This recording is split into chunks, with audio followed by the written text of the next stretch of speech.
Kendimden özür diliyorum. Yaşadığım süre boyunca hep merhametimin arkasından yürüdüm. Beklentilerimi arkada bıraktım. Kimseden bir şey beklemedim. Doğrusu bu sanıyordum çünkü. Yaşadıklarımı, yaşayamadıklarımı içimde sakladım. Sustum, bastırdım. Olsun dedim. İnsanlık bende kalsın. Ben en iyisini yaşatayım ki istemeye yüzüm olsun dedim. Verdim, hep verdim karşılığını alıp almadığıma bakmadan.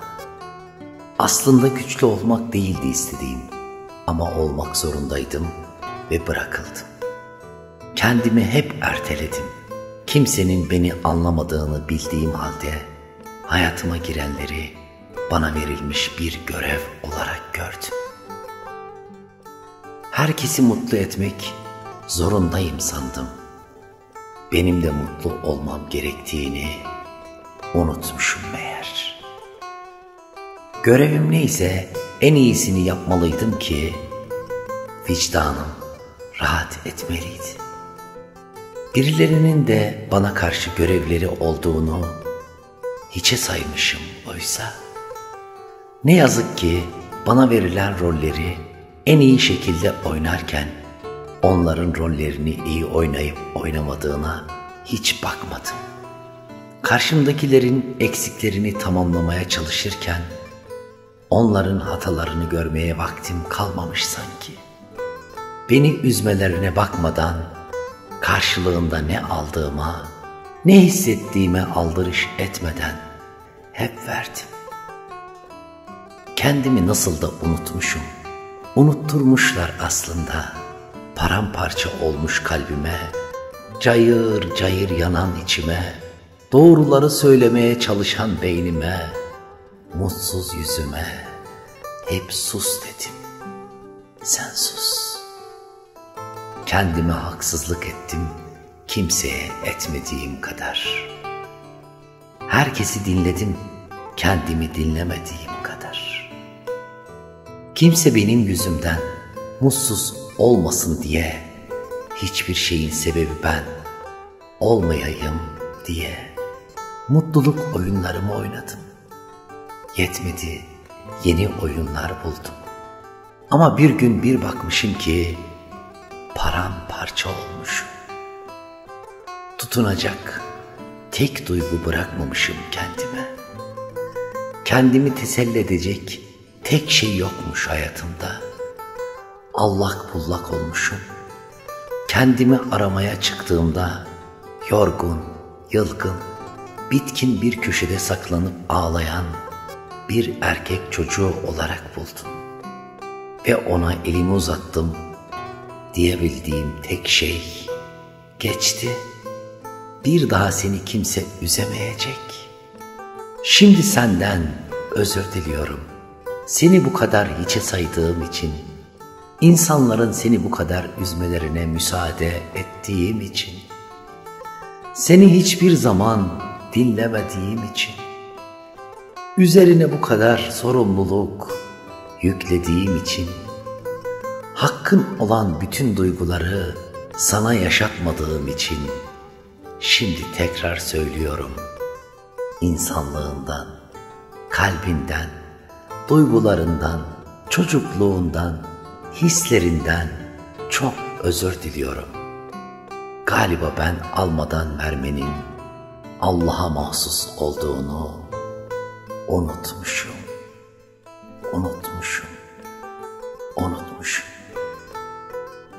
Neye yaklaşsam sonu uzaklık ve kırgınlık. Anladım ki yok Allah'tan başkasına yakınlık. Unutma senin için başkasından vazgeçen, bir gün başkası için senden vazgeçer.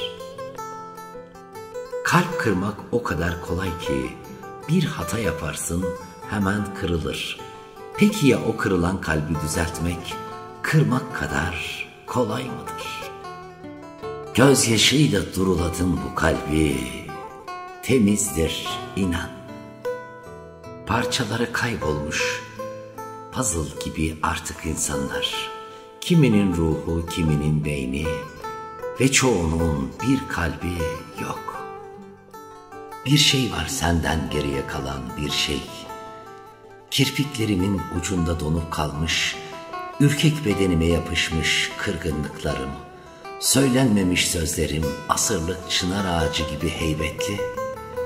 Bir şey var senden geriye kalan, bir şey, dönüp baktığımda gördüğüm sol yanındaki ızdırabım. Bir şey var senden geriye kalan bir şey, yarım kalmış şiirlerimin can çekişi gibi. Bir şey var senden geriye kalan bir şey, ta derinlerde bir yerde, 1000 yıl daha sürer içimde rüzgarın. Çok yorgunum be gönül, çok kırgın, belki de çok bıkkın. Ne seni teselli edecek söz kaldı kalemimde, ne yangınımı söndürecek yaş kaldı gözümde. Çok yorgunum be gönül, çok yorgun. Sükût eyledim, kahrı var dediler, biraz söyledim, zehri var dediler. Sustum, kahrından susuyor dediler, biraz konuştum, zehrini kusuyor dediler. Sen, aklımla kalbim arasında kaldığım en güzel çaresizliğimsin. Değer taşıyan tek hikaye vardır, o da bedelini sizin ödediğinizdir. Doğrudur, İstanbul şiir yazdırır, Ankara ise roman, aşk ise çay demletir. Bir kişi karşısındaki kişiye hoşgörü gösteriyorsa, bunun anlamı ben insanım ve senin de insan olduğuna inanıyorum demektir.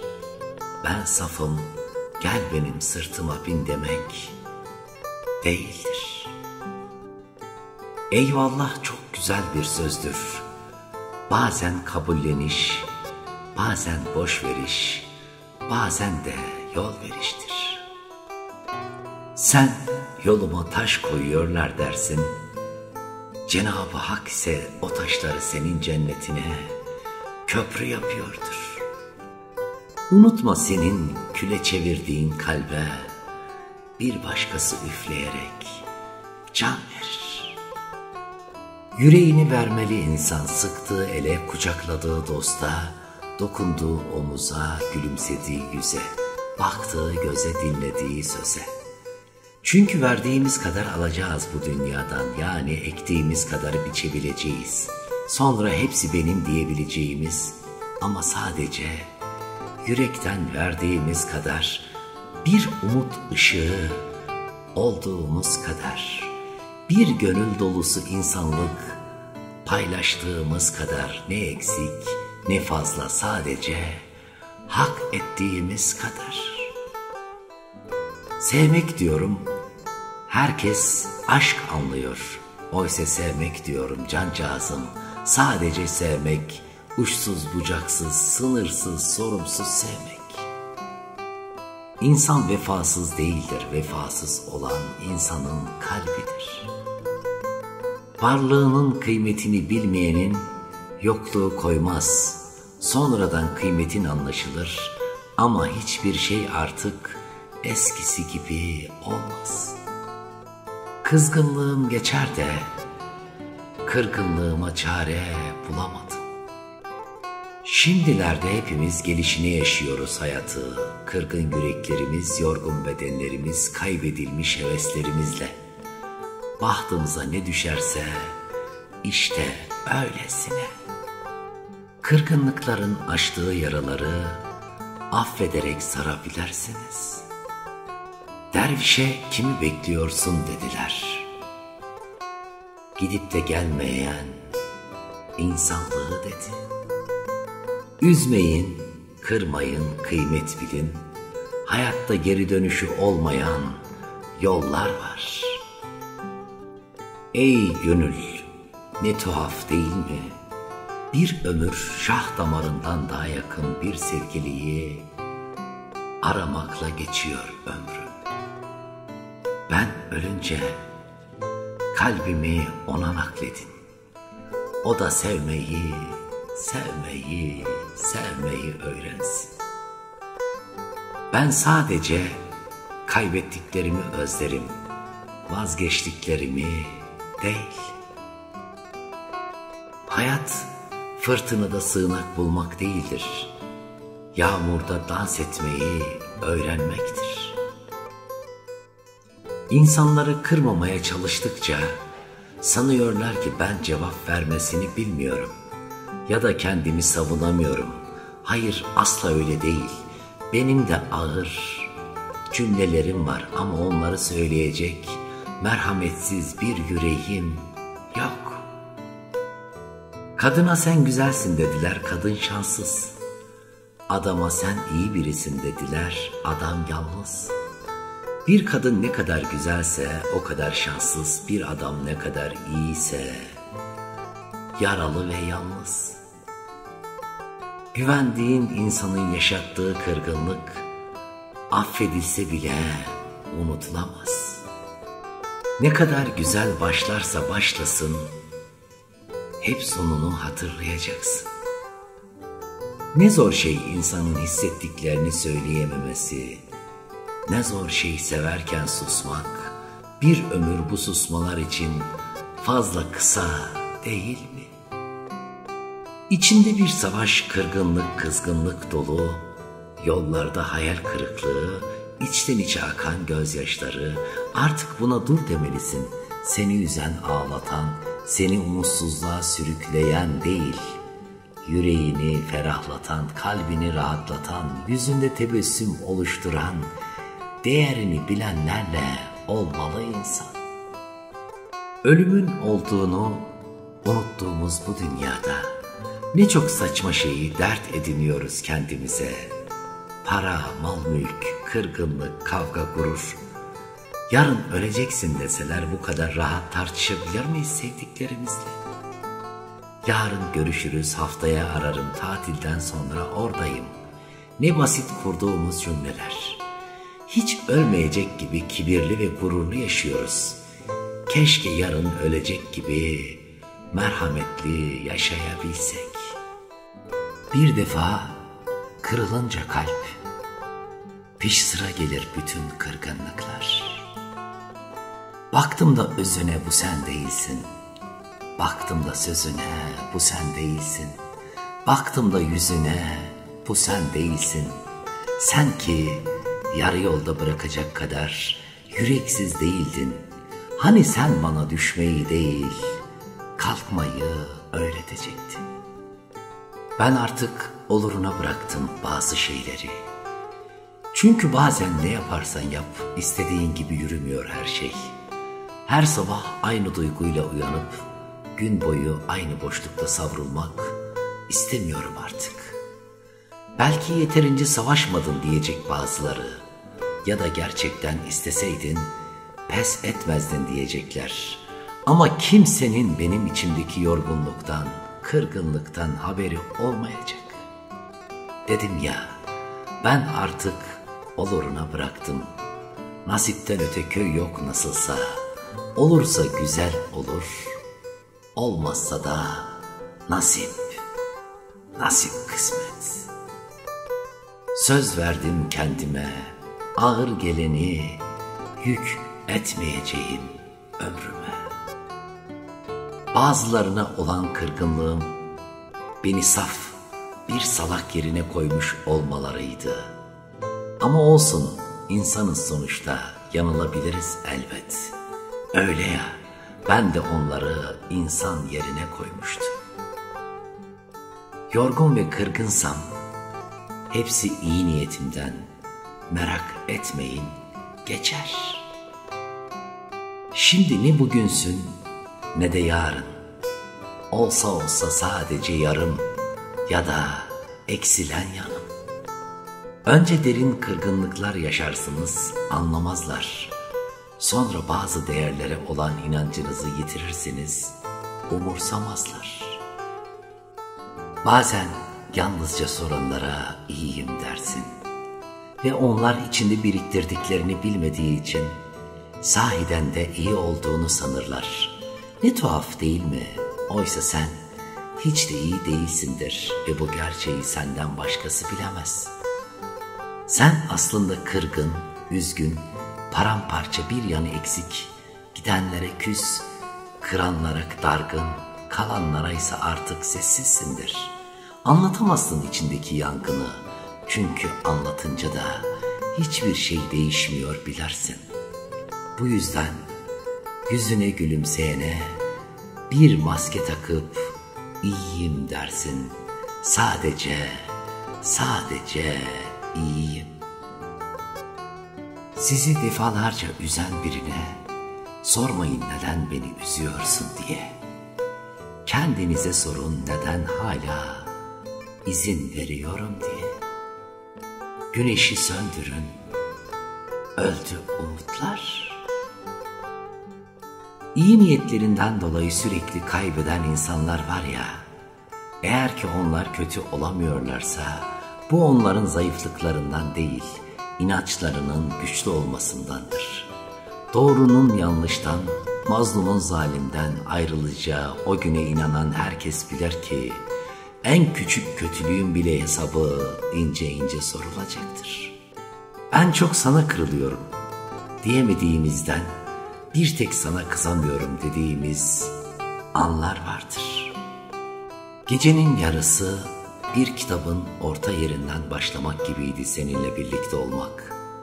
Başını anlamadan sona yaklaşmak, sonunu okuyamadan uyuyakalmak ve uyandığında kaldığın sayfayı karıştırmak, işte böyle bir şeydi seni yaşamak, yarım yamalak.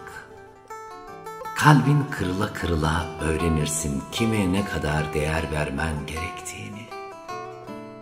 Güzel işler de var dünyada, hatır gözetmek, vefa duymak, gönül onarmak gibi. Bir daha sevmeye cesaret edemeyecek kadar kırıldık biz. Bir kuş düşmekten korkar mı hiç? Korkar olduk. Pişman olduklarımız çoğaldıkça merhabalardan korkar olduk. Ey benim iyimser hallerim, çabuk aldanışlarım, hep inanışlarım, alttan alışlarım. Hatayı hep kendimde buluşlarım, değmeyecekleri kafama takışlarım. Yoktan yere akıp giden gözyaşlarım, herkesi insan yerine koyuşlarım. Hepinize elveda, artık ben kimsenin hiç kimsesi olmayacağım. Yaşarken kıymetim bilinmemişse, dost olup kalbime girmemişse, severek yüzüme gülünmemişse, neyleyim ölünce gözyaşını? Küsmedim, küsersem bağırır çağırır, affederdim. Ben sana kırıldım, bilirsin kırgınlık bakidir, iyileşmez. Dal istediği kadar güçlü olsun, rüzgar istediği an kırabilecek güçtedir. Sen istediğin kadar güçsüz ol, kalbimi kıracak kadar güçlü sözlerin. Kırıldığında insanlarla arana mesafe koyman gerekir. Hissediyorlarsa yanına geleceklerdir. Gelmiyorlarsa doğru mesafeyi buldun demektir. Sakın yanlış anlama, kendimi yitirmiş değilim. Sadece sende kayboldum, o kadar. Sabır öyle bir ip ki sen kopacak sanırsın, o gittikçe güçlenir. Sen bitecek sanırsın, o gittikçe çoğalır. Bazen hayat sadece elindekileri değil, içindekileri bile alır senden. Ve ait olmadığın mekanları, insanları çekmek zorunda bırakır seni. Çekip gitmek, bırakıp gitmek istersin. Ama öyle düğümlenmiş ve kalındır ki bağların. Mecburiyet der, hayat şartları der, çekersin. Ve vazgeçtiklerin arasına önce kendini eklersin. Kendimi insanlara anlatmayı, işlerine geleni duyduklarını fark ettiğimde bıraktım. Eskiden derdim ki insanın başına gelebilecek en kötü şey bir gün yapayalnız kalmasıdır. Öğrendim ki hayatta insanın başına gelebilecek En kötü şey yapayalnız hissetmesine neden olan insanlarla yaşamasıdır. Yazmakla geçseydi şu sol yanımdaki ağrı, benimki bir tüy kadar hafifti şimdi. Çare yazmak değil, çare sensin, çare gözlerin. Unutma ki yalnız olmak, yanlış yerde ve yanlış bir kalpte olmaktan iyidir. Ne yaparsan yap kimseyi memnun edemezsin. Ömrünü versen ahiretini isteyecek kadar doyumsuzdur insanlar.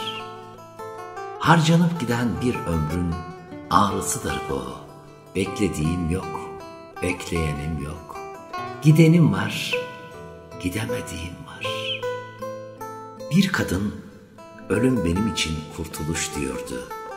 Üzülme sen kadın, senin ölümü düşündüğün dünyada adamlık ve insanlık için cenaze namazı kılınmıştır.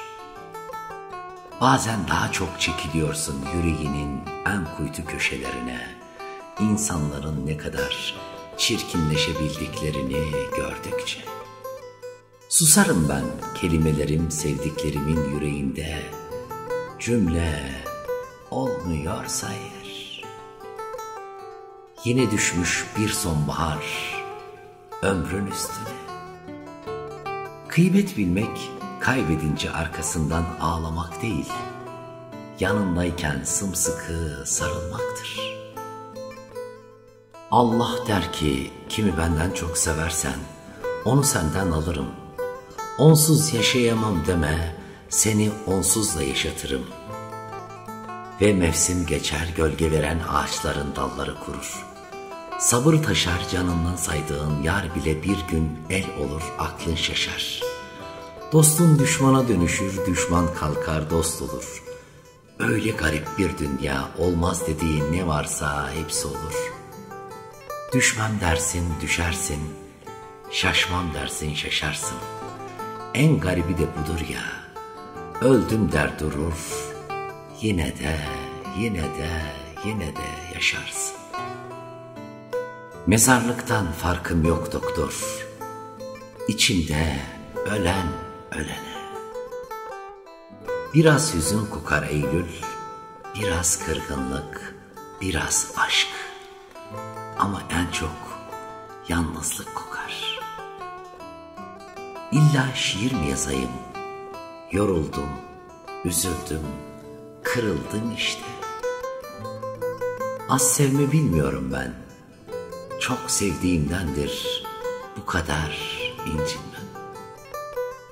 Efendim hepinize sevgiler, saygılar, hürmetler gönderiyorum. Güzel niyetleri, güzel dileklerle birleştiren, bizleri sizlerle buluşturan Rabbime şükürler olsun inşallah. Yüreğimizden geçen, dilimizden dökülen, gönlümüzden süzülen o güzel dizeleri, sözleri sizlerle paylaştık. Sürçülisan ettiysek affolsun, yüreğinizden sevdalar, yarınlarınızdan o güzel umutlar hiç eksik olmasın. Lütfen kanalımıza abone olmayı, videolarımızı yorum, beğeni ve paylaşımlarla desteklemeyi unutmazsanız çok mutlu olurum. Her şey gönlünüzce olsun. Hepinizi çok ama çok seviyorum. Saygılarımla.